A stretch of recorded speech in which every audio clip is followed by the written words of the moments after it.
बहू बनी मुसीबत। गांव माधोपुर में शशि बहन का परिवार रहता था। शशि का एक बेटा, बहू और बेटी थी।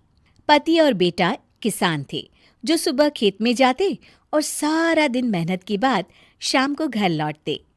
शीला भी घर में रहकर सिलाई का काम करती। शीला की बेटी भी बड़ी समझदार थी।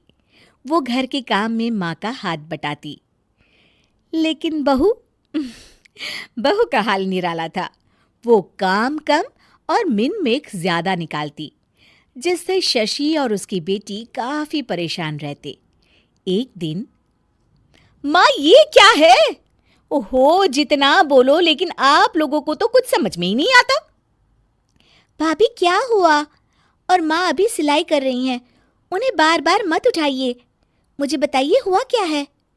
ये देखो सोनम, दूध उबल रहा है और बस गिरने ही वाला है। वो तो शुक्र है कि मैं आ गई, वरना तो बह जाता सारा। अरे पर मैं तो अभी देख कर गई थी और गैस भी धीमी थी। हमेशा दूध सामने खड़े होकर ही उबाल दिलवानी चाहिए, ठीक है ना? सोनम को मेघा की बात पर गुस्सा आ जाता है, लेकिन क्लेश ना हो ये सोचकर वो चुपचाप वहां से चली जाती है और सोचती है कि वो कैसे मेघा को सबक सिखाए। एक दिन मेघा ने कहा, सोनम, अरे ओ सोनम, कहाँ हो? ऐसा कैसे कर सकती हो तुम? क्या हुआ भाभी? जब देखो परेशान सी घूमती हो। खुश रहा करो भाभी, इससे ना स्किन ग्लो करती है।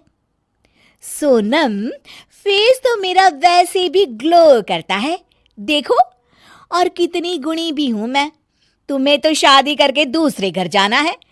देखो जरा, देखो अपने कमरे का हाल देखो, सारा संतरे का छिलका जमीन पर फैला है।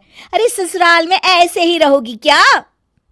भाभी करना ही क्या है, वहीं पड़े पड़े सूख जाएंगे, फिर पीस कर पैक बना लेंगे। आप भी ना भाभी, चिल करो। मेघा गुस्से से वहां से निकल जाती है। हर बात पर मीन मेक करने वाली मेघा एक दिन फिर चिल्लाने लगती है, माँ, अरे माँ सुनो तो जरा। अब क्या हुआ मेघा, क्यों चिल्ला रही हो? माँ ये देखो, देखो जरा, ये कांच का कटोरा जिसे टेबल के किनारे रखा है। अरे किसी का एक हाथ लगेगा और ये गिरकर टूट जाएगा। तभी मेघा के कमरे से कुछ गिरने की आवाज आती है। वो भागकर कमरे में जाती है, जहां उसके पीछे शशि भी आ जाती है। मेघा के कमरे में उसका शीशा गिर जाता है। लगता है बहू, तुमने अपना शीशा कोने में रखा होगा, तभी गिर गया। जरा दूसरों को सीख देने से पहले खुद भी अमल कर लिया करो। वहीं कमरे में पर्दे के पीछे छिपी सोनम हंस रही होती है। मेघा काफी परेशान रहती है कि उसके साथ ये क्या हो रहा है। वो सोचती है कि कैसे वो अपनी सास और ननद के सामने खुद को होशियार साबित करे। एक दिन मेघा सोनम से कहती है, सोनम, आज ना मैं तुम लोगों को चाइनीज बनाकर खिलाती हूँ। देखना मैं कितना अच्छा खाना बना लेती हूँ। फिर तुम भी ना ससुराल जाकर वैसा ही खाना बनाना और सबका दिल जीत लेना। मेघा किचन में जाती है। घर पर आज सभी मौजूद हैं, तो वो लोग भी मेघा के हाथ के खाने का इंतजार करते हैं। किचन में मेघा ढेर सारा चाउमीन बनाती है और हर किसी की प्लेट में डालकर सबको दे देती है। अचानक उसका पति हिमांशु बोल उठता है, थू, थू, क्या है ये? कितना गंदा बना है, छी!